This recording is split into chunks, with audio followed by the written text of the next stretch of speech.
अस्सलाम वालेकुम नाज़रीन, आप देख रहे हैं नसीम ज़हरा टेट।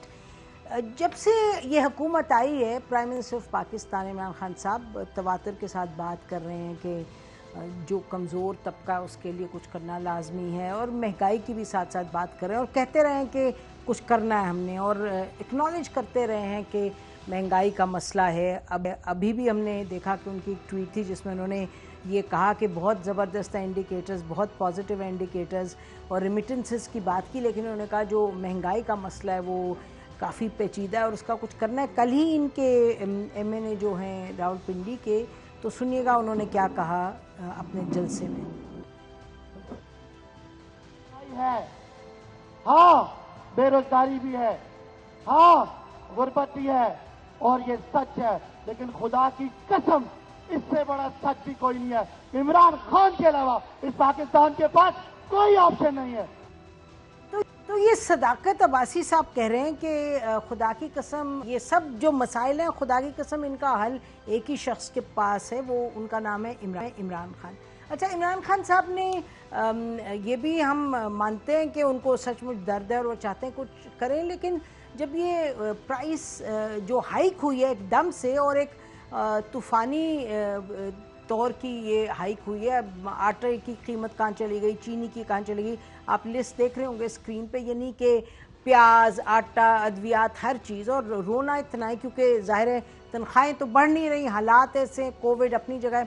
तो इमरान खान साहब ने ट्वीट किया नाजरीन 2 रोज़ पहले, उन्होंने कहा कि मैं पीर के रोज़ यानी आज मैं एक प्लान दूंगा, और ठीक ठाक प्लान दूंगा जिससे कि हम कंट्रोल करेंगे इन्फ्लेशन को। अच्छा, वो उन्होंने ये कहा, और उसमें एक उन्होंने जो लाइन डाली, उन्होंने कहा जो हमारे पीटीआई टाइगर्स हैं उनको हम जमा करेंगे, उनसे हम बात करेंगे, और वो जो हैं वो प्राइस को कंट्रोल करेंगे। अच्छा, प्राइम मिनिस्टर साहब ये भी बात करते हैं कि माफिया है, होर्डर्स हैं, पिछली हुकूमत की बेईमानी है, पैसा खाया, ये सब वजूहात हैं जिनकी बिना पर महंगाई हुई है। और वो उन्होंने जब ये जिक्र किया कि टाइगर्स जो हैं पीटीआई के वो निकलेंगे, बाहर करेंगे, तो जाहिर है हज़ारों सवाल उठ गए कि पीटीआई के जो टाइगर्स हैं वो क्या करेंगे। आखिर अगर आप जब बात करते हैं महंगाई की, आटे चीनी वगैरह की, नाज़रीन प्रोसेस बड़ा लंबा है। मतलब आप खेत से लेके चले, ख़रीदने वाला जो फसल, उसके बाद मिल में जाए, फिर हुकूमत का उसमें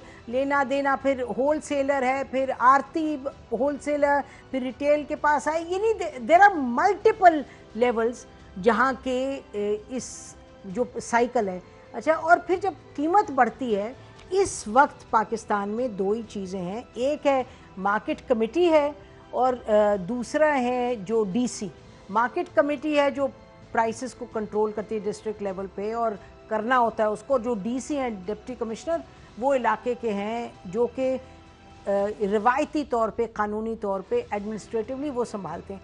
तो प्राइम मिनिस्टर का ये कहना कि इंसाफ के जो टाइगर्स हैं उनके वो आएंगे और उसको संभालेंगे। तो क्या प्राइम मिनिस्टर समझ रहे हैं कि कितना पेचीदा मामला है? प्राइम मिनिस्टर अगर ठीक से समझ रहे हैं तो वो ये क्यों कह रहे हैं, और अगर ये कह रहे हैं क्योंकि वो समझ नहीं रहे, तो फिर इतना संगीन मामला जिस पर प्राइम मिनिस्टर यकीनन परेशान है, और तमाम पाकिस्तान के लोग, ख़ास तौर पर जो मुतवस्सित तबके के हैं, उन पे एक यानी तूफ़ान इस वक्त आया हुआ है महंगाई का। तो क्या होगा, कैसे होगा, कौन करेगा, इस पर बात करने के लिए नाज़रीन ज़बरदस्त पैनल हमारे साथ है, पीपल विद एक्सपीरियंस, जो वो लोग जो चीज़ों को समझते हैं। और हमने नाज़रीन एक ही जो अपोजिशन पार्टी है उसके हमने रिप्रेजेंटेटिव को बुलाया, सेनेटर मुसद्दक मलिक साहब को बुलाया पीएमएलएन के, क्योंकि हम सुन रहे हैं पिछले 2-3 रोज़ से कि ये भी कहा जा रहा है कि जो आरती वगैरह, क्योंकि इनका पीएमएलएन से कोई ताल्लुक है तो शायद ये जान के कर रहे हैं, तो इस इशू को भी एड्रेस करेंगे। तो हमने सोचा कि बुलाएं इनको। नाज़रीन, हमारे साथ हुकूमत की तरफ से adviser on finance Punjab government के डॉक्टर सलमान शाह साहब हैं, और फॉर्मर मिनिस्टर, फाइनेंस मिनिस्टर भी रह चुके हैं। बहुत शुक्रिया सलमान साहब, आपने हमें ज्वाइन किया। मोहम्मद ज़ुबैर खान साहब, ऑल्सो फॉर्मर मिनिस्टर, और वर्ल्ड बैंक में भी रह चुके हैं, गहरी नज़र है उनकी इन तमाम मामलात पर। सेनेटर मुसद्दक मलिक साहब और डॉक्टर फ़ारूक सलीम साहब, जो कि इकॉनमी के हर और जानते हैं, उस पर बात करते रहते हैं हमारे साथ। तो बहुत शुक्रिया आप सबका आने का। डॉक्टर सलमान शाह, आपसे शुरू करते हैं, ज़रा ये बताइएगा कि प्राइम मिनिस्टर कह रहे हैं कि जो पीटीआई के टाइगर्स हैं उनको क्या क्या करेंगे टाइगर्स ये प्राइस कंट्रोल में? लेकिन नसीम, जैसे आपने कहा कि एक खासा कॉम्प्लिकेटेड मामला है और ये आप आउट ऑफ कॉन्टेक्स्ट अगर हम सिर्फ टाइगर्स की बात करें तो वो आई थिंक फेयर नहीं है। एक्चुअली अगर आप फोकस कर लें, लेट्स से इस वक्त सबसे बड़ा जो मसला चल रहा है जो खासा सियासी भी है इस वक्त, वो है फूड इन्फ्लेशन का। और फूड इन्फ्लेशन में जो वैल्यू चेंज आपने पहले भी एक्सप्लेन की अपने इंट्रोडक्शन में, कि वो वैल्यू चेंज हमारी खासी प्रिमिटिव किस्म की वैल्यू चेंज है और वो उसमें जो रोल है डिफरेंट प्लेयर्स का, जिसमें फार्मर भी आता है, जिसमें उसके बाद आरती भी आता है, मार्केट्स भी आती हैं, होलसेल मार्केट्स भी हैं और फिर रिटेल मार्केट्स भी हैं। तो इसमें बहुत ज्यादा इनएफिशिएंसीज हैं और आप देखते हैं कि फार्मर को तो कोई प्राइस खास नहीं मिलती, लेकिन मिडिल मैन जो है और एंड कंज्यूमर को इतनी ज्यादा प्राइस देनी पड़ती है और वो जो डिफरेंस ज्यादा है वो मिडिल मैन में आता है और वो बेसिकली आपकी जो लाइन्स की इनएफिशिएंसीज है वो है। और उन इन इनएफिशिएंसीज में I think over the period of time बहुत से वेस्टेड इंटरेस्ट हैं। और अगर आप दो किस्म के फूड आइटम्स में देखें, एक तो पेरिशेबल है तो वहाँ पे ये आपकी मार्केट्स में जो कंट्रोल होता है और आरटी सिस्टम है, और दूसरा जो पेरिशेबल नहीं है उनको आप देखते हैं कि वहाँ तो पॉलिटिकली बहुत पावरफुल लोग शुगर में भी हैं और वीट की ट्रेड में भी हैं। और इसमें जो कंट्रोल्स हैं उस किस्म की कंपटीशन नहीं है जिस तरह की होनी चाहिए, उस तरह की सप्लाई नहीं है जिस तरह से होनी चाहिए। आपकी इंपोर्ट्स जो हैं उन पे भी खासी पाबंदियां लग जाती हैं और एक एनवायरमेंट प्रोटेक्शन की भी इसमें आ जाती है। सो आई थिंक ये एक ऐसी। अच्छा डॉक्टर साहब ये बता दीजिएगा कि यकदम ये तो लग रहा है कि जैसे पिछले 2-3 महीने में एकदम से महंगाई का तूफान उमड़ पड़ा है और लग रहा है कि मतलब कंट्रोल ही किसी से नहीं हो पा रहा। तो ये यानी कि बड़ा पेचीदा मामला है, सीरियस है। आगे आईएमएफ कह रहा है कि जी बिजली की भी कीमतें बढ़ाएं। तो ये सब देखते हुए इस वक्त इसको हुकूमत संभाल कैसे पाएगी? एक बात तो ये है कि आईएमएफ का प्रोग्राम तो अभी चल रहा है ना, 3 साल का तो वही प्रोग्राम है। आप जो जिस डेट ट्रैप में फंसे हुए हैं उसमें से इतनी आसानी से तो आप निकल नहीं सकते। अब उसके ऊपर आपके डिफरेंट व्यू पॉइंट्स हो सकते हैं कि आईएमएफ का प्रोग्राम ठीक है या नहीं है, लेकिन फैक्ट है कि 3 साल का वो प्रोग्राम है और उस 3 साल में there are lots of things which you have to do and वो खासी पेनफुल चीजें होंगी। लेकिन उसके साथ साथ अगर आप देखते हैं कि जो आपका निज़ाम है, सप्लाई चेन का निज़ाम है या वैल्यू चेन का निज़ाम है, वो भी बहुत ही खराब है और उसको भी आपको ठीक करने की जरूरत है। अनफॉर्चुनेटली ये पोलिटिकली बहुत पावरफुल लोग हैं जो बेसिक कमोडिटीज में इस वक्त बेशुमार पैसा बना रहे हैं। और इसमें अगर आप देखें कि एक्सपोर्ट्स में जो है वो एक जमाना था कि पाकिस्तानी प्राइसेस जो थी वो इंटरनेशनल प्राइसेस से ऊपर होती थी तो फिर एक्सपोर्ट नहीं हो पाती थी। लेकिन अब क्योंकि एक्सचेंज रेट आपने किया है, मार्केट रेट पे आप लेके आए हैं, तो बहुत सी चीजें ऐसी हैं जो अब आपके इस मुल्क में सस्ती हैं, बैरूनी मुल्क महंगी हो गई और आपको स्मगलिंग और उनकी डिस्पोजल जो है वो भी ऐसे तरीकेकार बने हुए हैं जिसमें हो जाती हैं ये सारी चीजें। तो ये अब अच्छा, तो एक सेकंड अगर आप इजाजत दें मुझे, जरा मैं चाहती हूँ कि मैं इनके पास जुबैर साहब के पास जाऊँ। जुबैर, अभी आप सुन रहे हैं कि सलमान शाह कह रहे हैं कि जी ये तमाम मसले मसाले उन्होंने बयान कर दिया, उन्होंने कहा पेचीदा है और लोग जो हैं उसका फ़ायदा उठा रहे हैं, सियासी भी इसमें पावर्स हैं। मैं आपसे वही सवाल करती हूँ कि जी ये यकदम लग रहा है कि पिछले 2-3 महीने में एकदम से चीज़ बढ़ गई है, तो क्या हुकूमत कुछ मुख्तलिफ कर सकती थी टू हैव कंट्रोल्ड इट?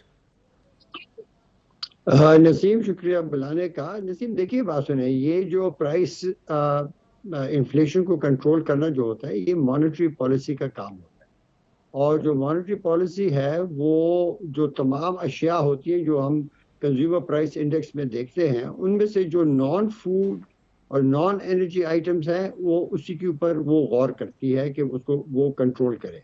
इसलिए कि जो फूड आइटम्स हैं वो तो सीजन के साथ कभी कीमत चढ़ेगी टमाटर की, कभी गिरेगी। जो एनर्जी है वो बैन अवी मंडी से उसका ताल्लुक होता है, हमारे एक्सचेंज रेट से ताल्लुक होता है। अब बात यह है कि पाकिस्तान ने क्या तरीक़ाकार इख्तियार किया है from the economics point of view. अब इन्फ्लेशन को कंट्रोल करने का दुनिया में एक ही मेजर तरीका है, वो ये है कि आप जो मनी सप्लाई है, जो टोटल लिक्विडिटी है, उसको आप कंट्रोल में रखेंगे। जब आप उसको कंट्रोल में रखेंगे तो जो भी मुल्क में चीजें हो रही है उसके ऊपर नहीं आएगा, उसके लिए मांग इतनी ज्यादा नहीं होगी। यहाँ पर हमने इंटरेस्ट रेट को चुना है। जब इंटरेस्ट रेट का ताल्लुक पाकिस्तान में इन्फ्लेशन से कोई भी नहीं है, इस आर्टिकल्स लिख चुका हूँ sort of donor community level, और मैंने आपके प्रोग्रामों पर भी एक्सप्लेन किया। मैं उनकी पेचीदगी में अभी यहाँ नहीं जाना चाहता। मैं आपको सिर्फ ये बता दूं कि जो इंटरेस्ट रेट पॉलिसी है इसका इन्फ्लेशन से कोई ताल्लुक नहीं। इसीलिए पिछले 6 महीने में, साल में हमने इंटरेस्ट रेट इतने ऊंचे कभी नहीं देखे, बावजूद उसके जो non food non energy prices की इन्फ्लेशन है वो बरकरार रही। और अब ये जो चलती रहेगी उसकी मेन वजह ये है कि जो मैंने कहा ना टोटल मनी सप्लाई, वो पिछले 12 महीने में 18% बढ़ी है, 18%। अगर ग्रोथ रेट आपकी सिर्फ 1 या 2% है या नेगेटिव होगी तो आप समझ जाइए बाकी तमाम पैसा जो है जो इन्होंने पंप किया है सिस्टम के अंदर वो कीमतों को बढ़ाएगा। अभी जहां तक ये एडमिनिस्ट्रेटिव चीजों की बात हो रही है या किसी टाइगर की या किसी लाइन की बात हो रही है, इस तरीके से कभी भी दुनिया में किसी ने इन्फ्लेशन को कंट्रोल नहीं किया। ये इस हुकूमत की नालायकी और उनकी बैंक्रप्सी ऑफ आइडियाज। वो मेरे लगता है कि इमरान खान साहब, हमारे prime minister has lost faith in his central bank, in the state bank of Pakistan. उनका जो प्राइमरी फंक्शन है, आप एक्ट पढ़े, वो इन्फ्लेशन को कंट्रोल करना है। और वो इसलिए फेल हो रहा है बार बार कि वो गलत जो इंस्ट्रूमेंट है, गलत कुल्हाड़ी को उठाए बैठे हैं, जिससे उन्होंने मईशत को तबाह कर दिया, मईशत बंद कर दी, सप्लाई चेन तबाह हो गई। अब ये जो बाकी चीजें हैं कि हमारे मुल्क में कार्टेल्स भी बन जाती हैं, कुछ और हो, तो उसके लिए तो आपके पास इदारे हैं, मोनोपोली कंट्रोल इदारा है और हैं, आप उनको इस्तेमाल करें। लेकिन ये उसकी वजह कोई भी नहीं है। ये यहाँ पर मनी सप्लाई एक्सेसिव है और ये मुकम्मल नालायकी और lack of understanding of the monetary phenomena कि ये प्राइसेस बढ़ती कैसी हैं, ये इसकी अक्कासी हो रही है यहाँ पर। फरुख, मनी सप्लाई जो है वो एक्सेसिव है, उसको कंट्रोल करने की बजाय इंटरेस्ट रेट की, and hence you are in this problem. इतना सिंपल है। देखिए, महंगाई जिस भी मईशत के अंदर होती है उसकी दो बड़ी वजूहात होती हैं। एक वो मईशतदान कहते हैं डिमांड पुल, कि आपके पास पैसा जेब में बहुत है, अगर लेट्स से कि 100 दर्जन केला आ गया है शहर में और खरीदने वाले उससे कहीं ज्यादा है तो उसकी कीमत बढ़ जाती है। ये फिनोमेना इस वक्त मुझे पाकिस्तान में नजर नहीं आ रहा। पाकिस्तान में तो पिछले 2 साल से मुसलसल जो है वो हमारी जेबें खाली हो रही हैं, गुर्बत बढ़ रही है, बेरोजगारी बढ़ रही है। तो डिमांड का इशू यहाँ नहीं है। यहाँ मुझे क्लियर कट एक जिसको कॉस्ट पुश इन्फ्लेशन कहते हैं, यानी कि आप अगर टमाटर खरीदने जा रही हैं आपको 200 रुपए किलो मिल रहा है, अगर आज अंडा आप एक खरीदने जाए तो आपको 14 रुपए का एक अंडा मिल रहा है, रोटी आज 12 रुपए की, सादा रोटी जो है जो 10 रुपए की होती थी कुछ दिन पहले आज 12 रुपए की है, प्याज आपको 80 रुपए किलो तो मिल इसकी रहा है। वजह क्या है फरूख, ये इसकी वजह क्या है? मेरे नजदीक जो इनपुट कॉस्ट हैं वो बढ़ रही हैं और उसको बढ़ाने के पीछे हुकूमत खुद है। बिजली की कीमत बढ़ जाती है, गैस की कीमत बढ़ रही है, गैस की कीमत हुकूमत बढ़ा रही है, बिजली की कीमत हुकूमत बढ़ा रही है। जब रुपया गिरता है तो पेट्रोल और डीजल की कीमत बढ़ जाती है जो ट्रांसपोर्टेशन के लिए इस्तेमाल होता है। अंजुमन ताजरान ने आज चैलेंज किया है हुकूमत को कि आप कह रहे हैं कि जी हम बढ़ा रहे हैं कीमतें, तो वो कहते हैं कि हम चैलेंज करते हैं हुकूमत को कि हम साबित करके दिखाएंगे। 3 चीजों का उन्होंने नाम लिया है। तो उन्होंने कहा पेट्रोल, चीनी और गंदम। वो कहते हैं कि हुकूमत ने इन तीनों चीजों की कीमत खुद से बढ़ाई है और इल्जाम हमारे ऊपर लगाया जा रहा है। तो ये जो अंजुमन ताजरान कह रहे हैं इसमें काफी जान है। और दूसरी चीज उन्होंने टाइगर फोर्स का भी जिक्र किया आज नसीम। वो कहते हैं कि टाइगर फोर्स और अंजुमन ताजरान के मेंबरान का आपस में एक झगड़ा होगा अगर वो आएंगे।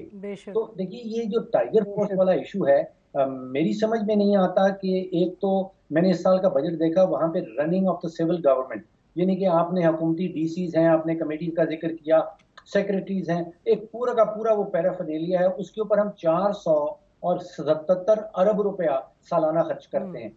अब अगर कोविड का प्रॉब्लम आ रहा है तो हम कहते हैं टाइगर फोर्स आएगी, चीनी की कीमत देखने के लिए टाइगर फोर्स आएगी जो वॉलंटियर है, आटे की कीमत देखने के लिए टाइगर फोर्स आएगी। तो फिर वो जो 477 अरब रुपए का खर्चा हो रहा है उन सब लोगों को बंद कर दिया जाए, अगर ये सब कुछ टाइगर फोर्स ने करना है।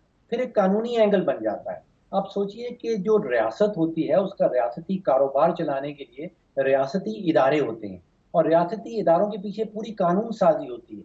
अगर आपने पुलिस क्रिएट करनी है, अगर आपके पास डीसीज है, ब्यूरोक्रेसी है, उनके पीछे पूरी कानून साजी हुई है जिसके नतीजे में ये इदारे बनाए गए हैं। और फिर रियासती इदारे जो हैं वो रियासती कारोबार चलाते हैं। बेशक यो राइट के उसका बिल्कुल आप सही फरमा रहे हैं। फरूक, ब्रेक पे जाने में नाज़रीन बड़ी कह रहे हैं कि रियासती पूरा जो ढांचा है वो उसको बैकिंग होती है, कानून की होती है, अथॉरिटी होती है, हर चीज़ होती है। तो ये लेकिन जो प्राइम मिनिस्टर कह रहे हैं कि ये इंसाफ टाइगर्स या जो पीटीआई के टाइगर्स जो कह रहे हैं, उसमें सिंपल बात तो ये है कि प्राइम मिनिस्टर सिंपली ये भी कह रहे हैं कि जी माफिया है, लोग पैसे ज़्यादा बना रहे हैं और ये यानी कि लूट मार वाली बात है, ज़्यादा लिया जा रहा है इंटरेस्ट। तो इसलिए ये जाके देखेंगे कि लोग वही कीमत पर मार्केट में चीज़ें बिक रही हैं जिस पर के हुकूमत कह रही है जो कंट्रोल प्राइस है। ये भी बहुत बड़ा सवाल है कि मार्केट की फोर्सेस यहाँ डिटरमिन करें या कंट्रोल जो है स्टेट कंट्रोल, उधर भी लगता है कि कुछ एक खिचड़ी सी। ब्रेक के बाद आते हैं और बात करेंगे हम मुसद्दिक मलिक साहब से भी पूछेंगे कि इनकी पार्टी का इसमें क्या रोल है, क्या इनकी अंडरस्टैंडिंग है। बिकॉज मैं फिर रिपीट करती हूँ,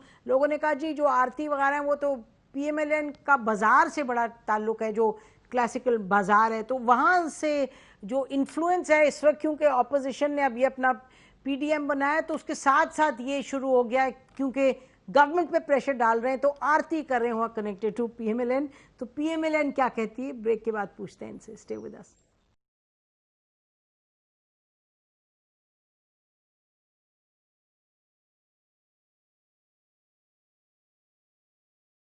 बड़ी अजीब सी बात लगती है, बिकॉज अभी एक तो मैं समझता हूँ कि ये जो हुकूमत का रवैया है ये अच्छा नहीं है, कि पूरे सेक्टर को अपने खिलाफ यानी सियासी तौर पे पोलराइज कर लेना।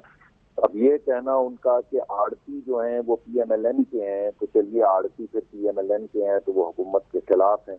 इसका मतलब है मैन्युफैक्चरर जो हैं, जो पैदावारी ताकत रखते हैं, जिनकी फैक्ट्रियां हैं, उनको हुकूमत के साथ होना चाहिए, वो भी चीखें मार रहे हैं।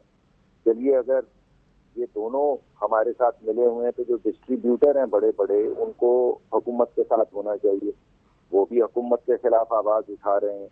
चलिए अगर ये सब यानी प्रोड्यूसर भी पीएमएलएन के हैं, डिस्ट्रीब्यूटर भी पीएमएलएन के हैं, आड़ती भी पीएमएलएन के हैं और होलसेलर भी पीएमएलएन के हैं, तो फिर कस्टमर को हुकूमत के साथ होना चाहिए, तो कस्टमर भी चीखे मार रहा है।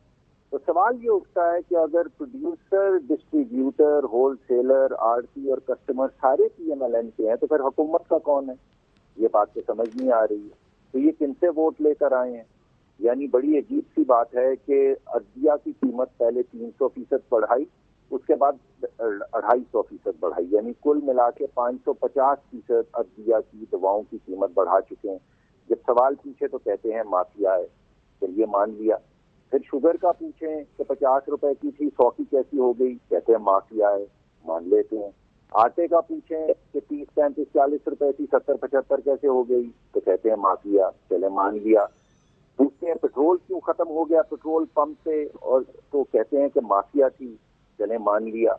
बिजली इस दफा एलएनजी के बजाय डीजल पे क्यों चलाई, कहते हैं पीछे माफिया थी बिजली पैदा करने वालों की, चले मान लिया। यानी एक तरफ तो मैंने आपको बताया है कि ना पैदा करने वाले ना डिस्ट्रीब्यूट करने वाले कोई हुकूमत के साथ नहीं, दूसरा कोई अस्पताल वाले, स्कूल वाले, चीनी बनाने वाले, आटा बनाने वाले, दवाइयां बनाने वाले, अगर सब के सब चोर हैं तो बताइए कि वो कौन है इस मुल्क में मासिवा उन लोगों के जो पीएम ऑफिस में रहते हैं जो चोर नहीं? ये बड़ा अहम सवाल है कि क्या सिर्फ वही लोग चोर नहीं? यानी इकोनॉमी क्या होती है? जिन सेक्टर्स का मैंने नाम लिया है यही है ना साहब इकोनॉमी। इसके अलावा आपके पास दुकानदार होते हैं, आप कहते हैं वो टैक्स नहीं देते, चोर हैं। डॉक्टर और वकला, आप कहते हैं टैक्स नहीं देते, चोर हैं। तुम जी आपका पॉइंट क्या है मुसद्दिक? जी आपका सवाल नहीं समझ आया, पूछिए। मैंने कहा पॉइंट क्या है? ये आपने तो बयान कर दिया ये सब जी। हाँ, ये अहम बात है। देखिए पॉइंट ये है कि ये हुकूमत आज तक कंटेनर से उतर नहीं सकी। कंटेनर के ऊपर हुकूमत ने एक आवाज लगाई कि इस मुल्क में चोरी है और सब चोर हैं और हम सबको पकड़ लेंगे। पहले सिर्फ सियासतदान उसकी जद में थे, अब हर बंदा उसकी जद में है। दवाइयों वालों से लेके अस्पताल वालों से लेके स्कूल वालों से लेके, अगर हर बंदा चोर है तो ये बताइए कि फिर इकोनॉमी कैसे चलेगी? तो फिर आप एक डंडा बरदार फोर्स बनाएंगे जिसका नाम टाइगर फोर्स है, जो सड़कों पे उतरेगी और वो हर एक को, दुकानदार को, आड़ती को, स्कूल वाले को, अस्पताल वाले को, सबको डंडे मारेगी और इससे मुल्क ठीक हो जाएगा। ये है जहन में। अच्छा एक सेकंड मुसद्दिक, एक मिनट, मुझे मुसद्दिक आपने पूरा बयान किया है, मुझे डॉक्टर सलमान शाह साहब के पास जाना चाहिए। सलमान, ये अब आपने सुना मुसद्दिक क्या कह रहे थे, आपका क्या रिस्पॉन्स है इसको?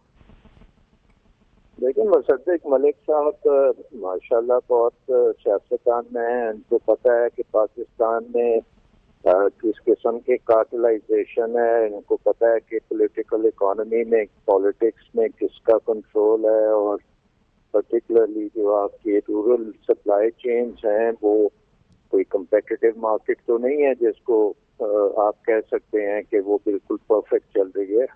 ग्रोथ इनएफिशिएंसीज हैं, किसान जो है वो मरता है अपने काम करके, उसको प्राइस नहीं मिलती, और कंज्यूमर जो है वो मर रहा है कि उससे प्राइस बहुत ज्यादा ली जा रही है और बीच में कुछ लोग हैं जो ज्यादा पैसा बना रहे हैं। तो आई थिंक उसके पॉइंट ऑफ व्यू से देखा जाए तो इन सारी चीजों का रिफॉर्म बहुत जरूरी है। अनफॉर्चुनेटली 50-60 साल से कोई रिफॉर्म इस तरफ आया नहीं है क्योंकि बड़े पॉलिटिकली पावरफुल लोग हैं, और इस वक्त अगर इमरान खान ये करना चाह रहे हैं तो इतना आसान काम नहीं होगा। इसमें बहुत प्रॉब्लम्स भी होंगी, और जैसे मुसद्दिक ने कहा कि डिसरप्शन भी हो सकती है क्योंकि बहुत से जो अदारे हैं वो होर्डिंग में भी मुलव्वस हैं, स्मगलिंग में भी मुलव्वस हैं लोग। तो ये एक हमारी इनफॉर्मल किस्म की इकोनॉमी है, रूरल इकोनॉमी, और उसको जब ट्रांजिशन होगी फॉर्मल साइड से तो वो बड़ी मुश्किल है, और इसीलिए ज्यादातर गवर्नमेंट्स जो हैं वो इसमें हाथ नहीं डालती क्योंकि उनकी पॉलिटिकल कॉस्ट बहुत ज्यादा होती है। लेकिन आई थिंक कि रिफॉर्म्स करनी पड़ेंगी, लेट्स होप कि सही तरीके से हो जाएं, लेकिन बड़ी मुश्किल रिफॉर्म्स हैं, इसमें कोई शक नहीं है। और नहीं, बड़ी बड़ी आप जी, आप बड़ी सलमान, बड़ी आपने इंटरेस्टिंग बात की, क्योंकि नाज़रीन अभी आपने सुना मुसद्दिक मलिक साहब ने कहा कि हुकूमत और इमरान खान साहब के मुताबिक हर जगह चोर बैठे हैं, और वो कह रहे हैं कि चोर बैठे हैं तो डंडा लेके चलेंगे। लेकिन सलमान शाह साहब इस हद तक एग्री कर रहे हैं, वो कह रहे हैं यकीनन हर जगह चोर बैठे हैं, यानी हर जगह माफियाज हैं, लेकिन उनको ठीक करने के लिए रिफॉर्म्स की ज़रूरत है। ब्रेक के बाद आएंगे और हम पूछे जुबैर साहब से भी और फ़ारूक सलीम साहब से भी, तो क्या इस वक्त जो हम देख रहे हैं ये तमाम इस वक्त एक पैनिक मचा हुआ है जो इन्फ्लेशन वगैरह का, क्या ये रिफॉर्म का हिस्सा है? और इस रिफॉर्म के हिस्से को अगर आप इस पर बात करें तो आम शख्स का क्या बनेगा? ये रिफॉर्म क्या यही तरीका है, और ये कितनी देर चलेगा ऐसा रिफॉर्म, और महंगाई कहाँ जाके रुकेगी? After the break, stay with अस।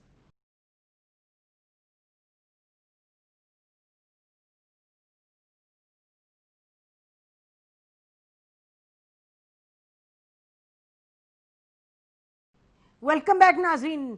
अभी हमें बता रहे थे मुसद्दिक मलिक साहब एक तरफ, और दूसरी तरफ सलमान शाह साहब कह रहे थे कि अब जो मुश्किलात का सामना है वो इसलिए है इक़्तिसादी तौर पे क्योंकि ये तमाम माफियाज़न को ख़त्म करने की कोशिश की जा रही है, फॉर्मल इकॉनमी बनाई जा रही है की तरफ हम जा रहे हैं, इस वजह से इन्फ्लेशन वगैरह होगी, और ये रिफॉर्म की कॉस्ट यही है जो आप और हम सह रहे हैं, और महंगाई वगैरह का सामना है हमें। तो जुबैर साहब आपसे पहले पूछते हैं, फिर फ़ारूक से भी यही सवाल पूछेंगे कि यही रास्ता है रिफॉर्म का, और क्या ये रिफॉर्म हो रहा है, और क्या हो पाएगा ये रिफॉर्म? देखिए, ये कहना कि आजकल की जो इक़्तिसादी बहरान है, जो इकनॉमिक प्रॉब्लम्स हैं, ये इसलिए है कि PTI की हुकूमत इस वक्त रिफॉर्म कर रही है, पता नहीं क्या रिफॉर्म कर रही है, हमने तो अभी तक कोई भी रिफॉर्म नहीं देखी मीनिंगफुल किसी एरिया में। मैं भी आपकी उसकी तफसील से बात करता हूँ। और ये इस वक्त फंडामेंटल्स ऑफ इकोनॉमिक्स जो हैं वो उसको छोड़कर ये अब ये एक सियासी बयान साजी हो रही है कि भाई हमसे ये गलतियां हुई हैं, लेकिन हम हमारे ख्याल में हर जगह छोड़ बैठे। यार देखिए बात सुनो, ये यहाँ पर आपको मैंने आसान अल्फाज में समझा दिया कि इन्फ्लेशन की जो वजूहात हैं वो हमारी स्टेट बैंक की पॉलिसी और उसको जो कुव्वत देती है वो हमारे बजट का खसारा है। तो ministry of finance and state bank together are principally sort of responsible, ये उसके जिम्मेदार हैं कि जो आजकल इन्फ्लेशन हो रही। दूसरी तरफ उन्होंने इंटरेस्ट रेट को बढ़ाया, प्राइवेट सेक्टर की मीशत को भी बंद किया और बजट में भी आपको पता है कि 2700 अरब रुपए का उसमें खर्चा डाला। अब बात यह है कि हमने जो रिफॉर्म्स लानी है वो तो करनी चाहिए थी। जिस तरह बिजली की बात पहले हुई थी, अब बिजली में आपको पता है कि पाकिस्तान में तकरीबन 20% जो है वो वहां पर ये इस वक्त लाइन लॉसेज हैं, चोरियां हैं, बिल्स की नॉन कलेक्शन। अब जो रिफॉर्म करने वाली हुकूमत होती है वो उन चीजों को निपटने की कोशिश करती है। नहीं, इस हुकूमत ने भी और इससे पहले PMLN ने भी और उससे पहले पीपल्स पार्टी की हुकूमत ने भी, सब ने आसान रास्ता इख्तियार किया कि जो भी वो 20% चोरियां और उनके जो बोझ था वो आम कंज्यूमर पर डाल दिया और बिजनेस पर डाल दिया, कीमतें बिजली की बढ़ाते रहे। हम ये चाहे 100 दफा कहें कि IMF तो कहता है कि आपने बैलेंस शीट को बैलेंस में रखना है। अगर आपने अपनी जो कमजोरियां हैं उनको खत्म नहीं करना through reform, through the kind of changes that are required, वो नहीं किया तो फिर इन द एंड वो यही कहेंगे कि कीमत बढ़ाओ। जब कीमत बढ़ाते हैं तो मईशत और बंद होती जा रही है। इसी तरह अब गैस में भी यही बहरान पैदा हो रहा है, सर्कुलर डेट भी इसी तरह है। अब यह कि पाकिस्तान इस हद पर पहुंच गया कि सिर्फ हमारा जो बैन अवी कर्जे की बात सिर्फ नहीं हो रही, जो हमारे अंदरून मुल्क कर्जे हैं और वो जो ऑन द बजट हैं, तो वो इस हद तक पहुंच गए हैं और बढ़ते जा रहे हैं। वो GDP का हिस्सा अगर उसके रेशो आप देखें वो रेशो बढ़ता जा रहा है और ये पाकिस्तान की आइंदा की नस्लों को भी इन्होंने मकरूज कर दिया और हमें भी तबाह कर रहे हैं। और इसको पे करने के लिए उन्होंने, उनके पास रास्ता और कोई होगा नहीं, जो टैक्स लगाते जाएंगे। पाकिस्तान में जो इनकॉम्पिटेंस से जो पाकिस्तान की मईशत को और कौम को जो नुकसान हो रहा है, मैं कहूँगा इसी तरह जिससे पहले जो करप्ट हुकूमतें रह चुकी हैं उन्होंने भी किया है। अगर इस हुकूमत ने कोई कोशिश की है, इमरान खान को चाहिए, देखिए इमरान खान की जो नीयत, मैं नहीं कहता कि उनकी नीयत खराब है, लेकिन उनकी अगर नीयत है मगरिब में जाने की तो वो मशरिक के सारे इक़दाम ऐसे ले रहे हैं जो मशरिक की तरफ उनको लेके जा रहे हैं। अब ये जो है, मैं इसकी बात कर रहा हूँ कि भाई इमरान खान तुम्हारे अभी 2-2.5 साल रहते हैं, तो इससे जरा तुम अपनी कम से कम अपनी जो परफॉर्मेंस है उसकी जरा ऑब्जेक्टिव रिव्यू करो और मानो कि ये हमसे गलतियां हुई हैं, आए अब दोबारा हम इसको जरा ठीक करते हैं। जो इनके इस वक्त पॉलिसी मेकर्स हैं उनको टास्क पर लिया जाए, उनको एक साइड पर बिठाएं और नई टीम लाएं ताकि इन चीजों की तरफ आगे बढ़े। अब ये जो इन्फ्लेशन वगैरह, ठीक, आप कह रहे हैं नई टीम लेके आएंगे। जी Farooq, very quickly your input on this. ये जो कहा जा रहा है कि जी हम रिफॉर्म की तरफ बढ़ रहे हैं तो इस वजह से ये कॉस्ट हैं, जो भी कह रहे थे सलमान शाह साहब। देखिए, रिफॉर्म तो अभी तक किसी भी सेक्टर में, जैसे अभी डॉक्टर साहब ने कहा, मुझे तो किसी सेक्टर में किसी किस्म की रिफॉर्म्स होती हुई नजर नहीं आ रही। एक बड़ा सवाल है, बड़ा बुनियादी सवाल है नसीम, और वो ये है कि सियासत और मईशत का एक बड़ा गहरा ताल्लुक है। अगर सियासी मैदान में इंस्टेबिलिटी रहेगी, गैर यकीनी होगी, तो जो मईशत है वो सीधी सिमत पे चल नहीं पाती। ये IMF की बड़ी स्टडीज है, कोई 170 ममालिक की उसने स्टडी की है कि अनलेस आपकी सियासत में एक सर्टेनिटी आ जाए। हमारे यहाँ आपने देखा है कि permanent state of political conflict है। वजीर आजम साहब ये कहते हैं कि जी ऑपोजिशन सारी की सारी करप्ट है, ऑपोजिशन ये कहती है जी कि वजीर आजम साहब सिलेक्टेड है। ये दोनों बातें गलत हैं। वजीर आजम साहब को ये नहीं कहना चाहिए कि सारी की सारी ऑपोजिशन जो है वो करप्ट है। और ऑपोजिशन को ये नहीं कहना चाहिए कि वजीर आजम साहब जो है वो सिलेक्टेड है, वो एक फेयर इलेक्शन के थ्रू जीत के वजीर आजम बने हैं। लेकिन ये परमानेंट स्टेट, मुस्तकिल एक कश्मकश में सारा का सारा सियासी मैदान है, ये जब तक रहेगा माशी पॉलिसी को आप भूल जाएं। यहाँ पे टोटल फोकस जो है वो सियासत के ऊपर रहेगा। और आप ये कीमतों का मामला कर लें, रिफॉर्म्स का मामला कर लें, ये कहीं कुछ होने वाला नहीं। अच्छा, बड़ी फिर आप सोचिए। ठीक ठीक, सॉरी, कंप्लीट कीजिएगा फरूक। ये जो पॉलिटिकल इंस्टेबिलिटी है उसके वो जब तक प्रेजेंट है तो इकोनॉमी आप देखिए वो किसी रुख में जाने वाली नहीं है। तो यहाँ पे एक बहुत बड़ी वो रेकन्सिलिएशन टाइप की चीज चाहिए कि वजीर आजम साहब जो हैं वो करप्शन, वो ऑपोजिशन को करप्ट कहना बंद कर दे, और जो ऑपोजिशन है वो वजीर आजम साहब को सिलेक्टेड कहना बंद कर दे। दोनों बैठे अपनी अपनी रिस्पॉन्सिबिलिटीज करें जो पार्लियामेंट्री फॉर्म गवर्नमेंट में होती है। ऑपोजिशन की अपनी जिम्मेदारियां हैं, हुकूमत की अपनी जिम्मेदारियां हैं। ये दोनों मिल बैठ के पाकिस्तान को आगे ले जाने की सोचें।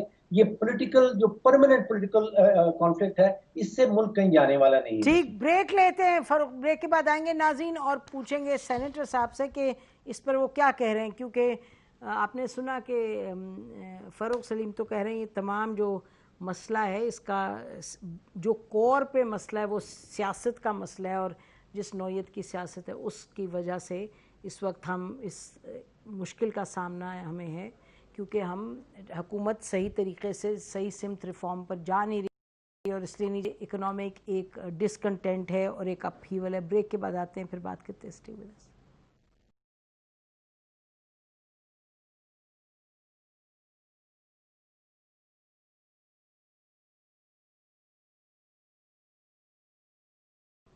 वेलकम बैक नाजरीन। तो आप सुन रहे थे, अभी फारूक साहब कह रहे थे कि प्राइम मिनिस्टर करप्ट कहना बंद कर दें ऑपोजिशन को, ऑपोजिशन सिलेक्टेड कहना बंद कर दे, बैठ के बात करें, ग्रैंड रिकॉन्सिलिएशन हो तो फिर आगे की तरफ बात बढ़ेगी। तो वैसे अब समझ नहीं आई कि अगर ये सब हो जाएगा तो कीमतों में कैसे कमी आ जाएगी, कुछ आपको समझ आता है मुसद्दिक मलिक साहब? जी, मैं कोशिश करता हूँ। मेरे ख्याल में जो फारूक साहब ने पॉलिटिकल स्टेबिलिटी की बात की है या सियासी इस्तेहकाम की बात की है वो बहुत ज्यादा जरूरी है, क्योंकि इसके असरात मुरतब होते हैं पॉलिसी को। आप एनआरओ तो नहीं मांग रहे? जी, मैं तो आपको कह रहा हूँ, फिर एनआरओ पे बात कर लेते हैं ना। यही तो 2-2.5 साल से बात क्या हो रही है, 2-2.5 साल से बात हो रही है। इसका बाप चोर था, इसकी अम्मा चोर थी, इसकी बेटी चोर है, इसको पकड़ लो, इसको ऊपर टाइगर फोर्स छोड़ दो। तो अगर इस पे एनआरओ पे और टाइगर फोर्स पे और चोरी पे बात करनी तो हम तो रोज शाम को 8 बजे यही बात करते हैं। आप चाहें तो मैं उस पर सारा प्रोग्राम नहीं, आप नहीं, सारा तो नहीं रह गया, 4 मिनट रह गए। अब आप बताइए कि जो स्टेबिलिटी कैसे आए और कीमतें कैसे कंट्रोल मैं आपको पहले दो एग्जांपल्स देता हूँ। देखिए, पहले फॉर एग्जांपल आज से 2 साल पहले हुकूमत ने ये कहा कि हम कच्ची पर्ची के ऊपर काम नहीं करने देंगे और हम तमाम इकोनॉमी को फॉर्मलाइज कर लेंगे। उसकी वजह से सप्लाई साइड कंस्ट्रक्शन हो गई। देखिए ना, अभी थोड़ी देर पहले फारूक साहब ने कहा था कि अगर डिमांड नहीं बढ़ रही तो महंगाई कहाँ से आ रही है।